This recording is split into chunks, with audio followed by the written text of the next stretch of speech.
અમદાવાદના ધ્રુવરાજસિંહ ચૌહાણ પર હિચકારો હુમલો કરી બંદૂક બતાવી ધમકીના મુદ્દે 5 દિવસથી ફરાર લોક સાહિત્યકાર દેવાયત ખવડ અને તેના 6 સાગરીતોની આખરે ધરપકડ કરાઈ.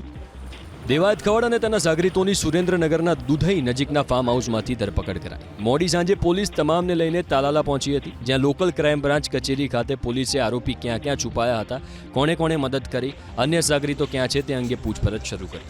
2 દિવસ પહેલા દુધઈ ગામે દેવાયત ખવડના સીસીટીવી સામે આવ્યા, જેથી તાલાલા પોલીસે સુરેન્દ્રનગર જિલ્લામાં શોધખોળ શરૂ કરી. આ તરફ 2 દિવસ પૂર્વે હુમલામાં વપરાયેલી કાર પોલીસે બિનવારસુ હાલતમાં કબજે કરી. ત્યારબાદ આજે કાર માલિકોની પૂછપરછ કરી. ફોર્ચ્યુનર કાર રાજકોટના બિલનભાઈ દાવડાના નામે રજીસ્ટર્ડ છે, જ્યારે ક્રેટા કાર અમરેલીના મહેશભાઈ વરુના નામે નોંધાયેલી છે. બંને કાર માલિકની પોલીસે પૂછપરછ કરી હતી. દેવાયત ખવડ અને તેના સાગરીતોની સુરેન્દ્રનગરના દુધઈ નજીકના ફાર્મ હાઉસમાંથી ધરપકડ કરાઈ. મોડી સાંજે પોલીસ તમામને લઈને તાલાલા પહોંચી હતી, જ્યાં લોકલ ક્રાઇમ બ્રાન્ચ કચેરી ખાતે પોલીસે આરોપી ક્યાં ક્યાં છુપાયા હતા, કોણે કોણે મદદ કરી, અન્ય સાગરીતો ક્યાં છે તે અંગે પૂછપરછ શરૂ કરી.